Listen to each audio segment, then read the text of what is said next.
उसका मुझे पूरा एहसास है। जिन लोगों ने बीते दिनों में अपनों को खोया है, मैं सभी देशवासियों की तरफ से उनके प्रति संवेदनाएं व्यक्त करता हूं। परिवार के एक सदस्य के रूप में मैं आपके दुख में शामिल हूं। चुनौती बड़ी है, लेकिन हमें मिलकर अपने संकल्प, अपने हौसले और तैयारी के साथ इसको पार करना है। साथियों, अपनी बात को विस्तार देने से पहले मैं देश के सभी डॉक्टरों, मेडिकल स्टाफ, पैरामेडिकल स्टाफ, हमारे सभी सफाई कर्मचारी भाई बहन, हमारे एम्बुलेंस के ड्राइवर्स, हमारे सुरक्षा बल, पुलिसकर्मी, सभी की सराहना करूंगा। आपने कोरोना की पहली वेव में भी अपना जीवन दांव पर लगाकर लोगों को बचाया था। आज आप फिर इस संकट में अपने परिवार, अपने सुख, अपनी चिंता छोड़कर दूसरों का जीवन बचाने में दिन रात जुटे हुए हैं। साथियों, हमारे शास्त्रों में कहा गया है, त्याज्यम न धैर्यम विदुरेऽपि काले, अर्थात कठिन से कठिन समय में भी हमें धैर्य नहीं खोना चाहिए। किसी भी परिस्थिति से निपटने के लिए हम सही निर्णय लें, सही दिशा में प्रयास करें, तभी हम विजय हासिल कर सकते हैं। इसी मंत्र को सामने रखकर आज देश दिन रात काम कर रहा है। बीते कुछ दिनों में जो फैसले लिए गए हैं, जो कदम उठाए गए हैं, वो स्थिति को तेजी से सुधारेंगे। इस बार कोरोना संकट में देश के अनेक हिस्से में ऑक्सीजन की डिमांड बहुत ज्यादा बढ़ी है। इस विषय पर तेजी से और पूरी संवेदनशीलता के साथ काम किया जा रहा है। केंद्र सरकार, राज्य सरकारें, प्राइवेट सेक्टर, सभी की पूरी कोशिश है कि हर जरूरतमंद को ऑक्सीजन मिले। ऑक्सीजन प्रोडक्शन और सप्लाई को बढ़ाने के लिए भी कई स्तरों पर उपाय किए जा रहे हैं। राज्यों में नए ऑक्सीजन प्लांट्स हो, 1 लाख नए सिलेंडर पहुंचाने हो, औद्योगिक इकाइयों में इस्तेमाल हो रही ऑक्सीजन का मेडिकल इस्तेमाल हो, ऑक्सीजन रेल हो, हर प्रयास किया जा रहा है। साथियों, इस बार जैसे ही कोरोना के केस बढ़े, देश के फार्मा सेक्टर ने दवाइयों का उत्पादन और बढ़ा दिया है। आज जनवरी-फरवरी की तुलना में देश में कई गुना ज्यादा दवाइयों का प्रोडक्शन हो रहा है। इसे अभी और तेज किया जा रहा है। कल भी मेरी देश की फार्मा इंडस्ट्री के बड़े जो प्रमुख लोग हैं, उसके जो एक्सपर्ट लोग हैं, उनसे बहुत लंबी चर्चा हुई है। प्रोडक्शन बढ़ाने के लिए हर तरीके से दवाई कंपनियां की मदद ली जा रही है। हम सौभाग्यशाली हैं कि हमारे देश के पास इतना बड़ा मजबूत फार्मा सेक्टर है जो बहुत अच्छी और तेजी से दवाइयां बनाता है। इसके साथ ही अस्पतालों में बेड की संख्या को बढ़ाने का भी काम तेजी से चल रहा है। कुछ शहरों में ज्यादा डिमांड को देखते हुए विशेष और विशाल कोविड हॉस्पिटल बनाए जा रहे हैं। साथियों, पिछले वर्ष जब देश ने कोरोना के कुछ ही मरीज सामने आए थे, उसी समय भारत में कोरोना वायरस के खिलाफ प्रभावी वैक्सीन के लिए काम शुरू कर दिया था। हमारे वैज्ञानिकों ने दिन रात एक करके बहुत कम समय में देशवासियों के लिए वैक्सीन विकसित की है। आज दुनिया की सबसे सस्ती वैक्सीन भारत में है। भारत की कोल्ड चेन व्यवस्था के अनुकूल वैक्सीन हमारे पास है। इस प्रयास में हमारे प्राइवेट सेक्टर ने इनोवेशन और एंटरप्राइज की भावना का बेहतरीन प्रदर्शन किया है। वैक्सीन की अप्रूवल्स और रेगुलेटरी प्रोसेसेस को फास्ट ट्रैक पर रखने के साथ ही सभी साइंटिफिक और रेगुलेटरी मदद को बढ़ाया गया है। यह एक टीम एफर्ट है जिसके कारण हमारा Bharat 2 made in India vaccine के साथ दुनिया का सबसे बड़ा टीकाकरण अभियान शुरू कर पाया। टीकाकरण के पहले चरण से ही गति के साथ ही इस बात पर जोर दिया गया कि ज्यादा से ज्यादा क्षेत्रों तक, जरूरतमंद लोगों तक वैक्सीन पहुंचे। दुनिया में सबसे तेजी से भारत में पहले 10 करोड़, फिर 11 करोड़ और अब 12 करोड़ वैक्सीन डोज दिए गए हैं।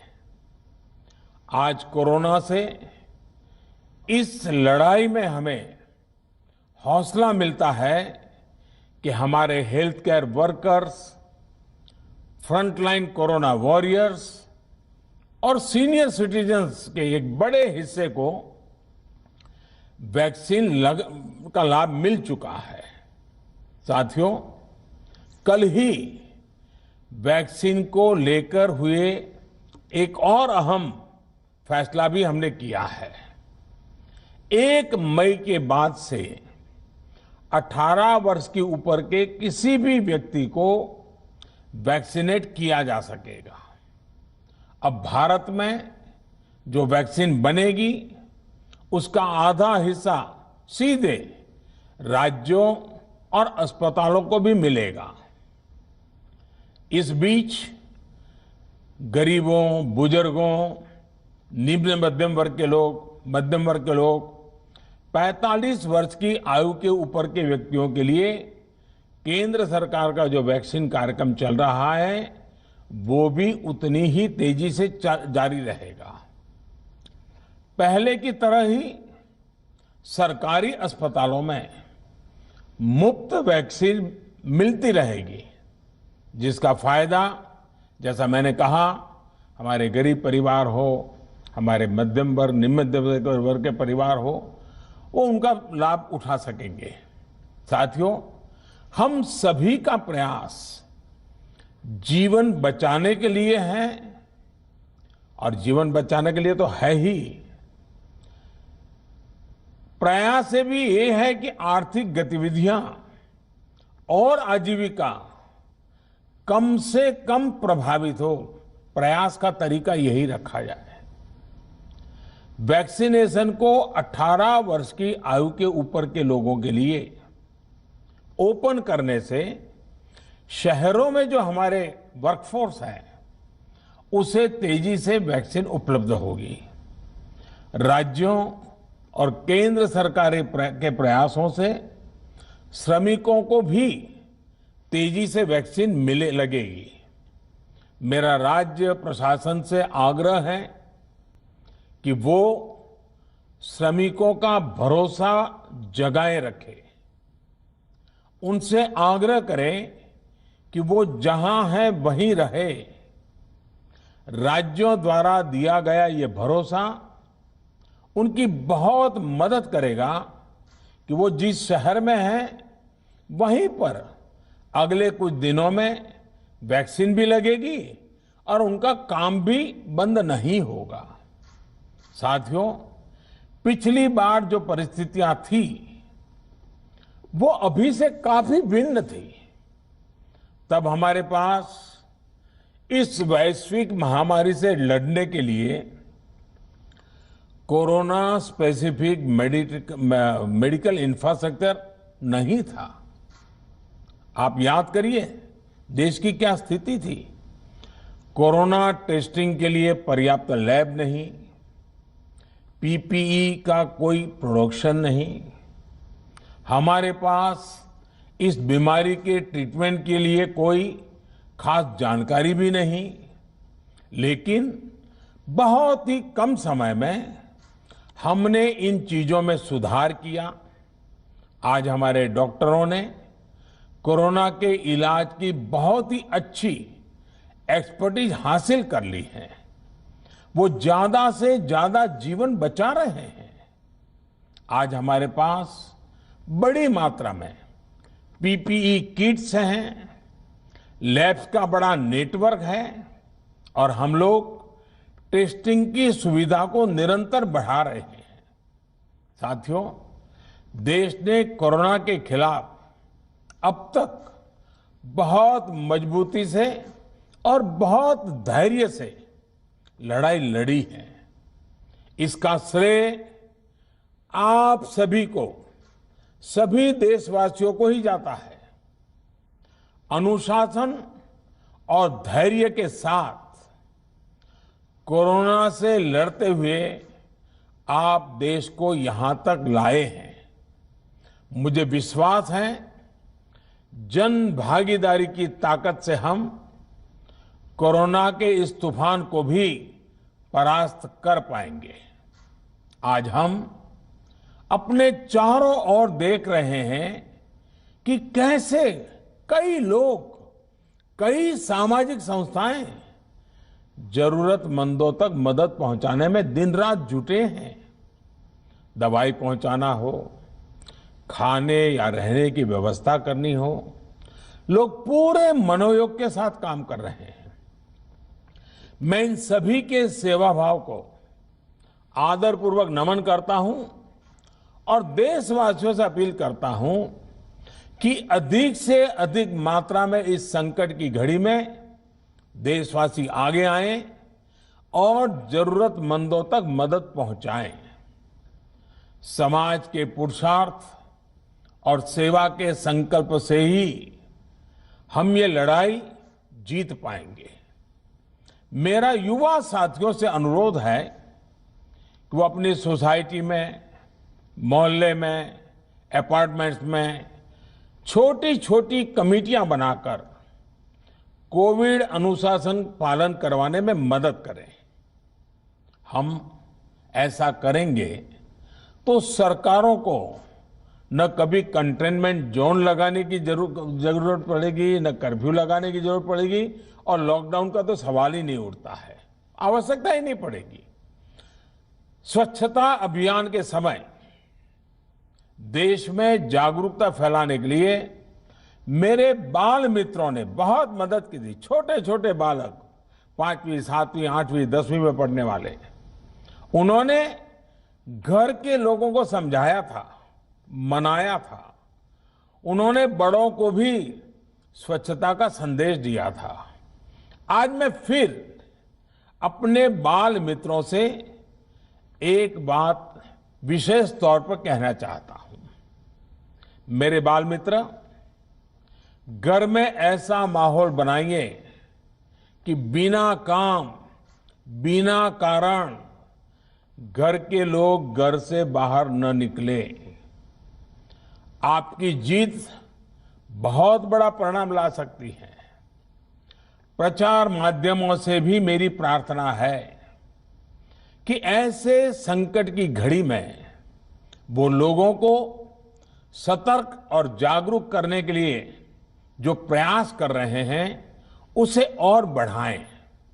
इसके साथ ही इसके लिए भी काम करें कि डर का माहौल कम हो सके, लोग अफवाह और भ्रम में न आए। साथियों, आज की स्थिति में हमें देश को लॉकडाउन से बचाना है। मैं राज्यों से भी अनुरोध करूंगा कि वो लॉकडाउन को अंतिम विकल्प के रूप में ही इस्तेमाल करें। लॉकडाउन से बचने की भरपूर कोशिश करनी है और माइक्रो कंटेनमेंट जोन पर ही ध्यान केंद्रित करना है। हम अपनी अर्थव्यवस्था की सेहत भी सुधारेंगे और देशवासियों की सेहत का भी ध्यान रखेंगे। साथियों, आज नवरात्रि का आखिरी दिन है। कल रामनवमी है और मर्यादा पुरुषोत्तम श्री राम का हम सभी को यही संदेश है कि हम मर्यादाओं का पालन करें। कोरोना के इस संकट काल में कोरोना के बचने के जो भी उपाय है, कृपया करके उनका पालन 100% करिए। दवाई भी कड़ाई भी, इस मंत्र को कभी भी भूलना नहीं है। ये मंत्र जरूरी है, वैक्सीन के बाद भी जरूरी है। रमजान के पवित्र महीने का भी आज 7वां दिन है। रमजान हमें धैर्य, आत्मसंयम और अनुशासन की सीख देता है। कोरोना के खिलाफ जंग जीतने के लिए अनुशासन भी, उसकी भी उतनी ही जरूरत है। जब जरूरी हो तभी बाहर निकले। कोविड अनुशासन का पूरा पालन करें। मेरा आप सभी से यही आग्रह है। मैं आपको फिर ये भरोसा देता हूं, आपके इस साहस, धैर्य और अनुशासन के साथ जुड़कर आज जो परिस्थितियां हैं उन्हें बदलने में देश कोई कोर कसर नहीं छोड़ेगा। आप सभी स्वस्थ रहें, आपका परिवार स्वस्थ रहे, इसी कामना के साथ मैं अपनी बात समाप्त करता हूं। आपका बहुत बहुत धन्यवाद।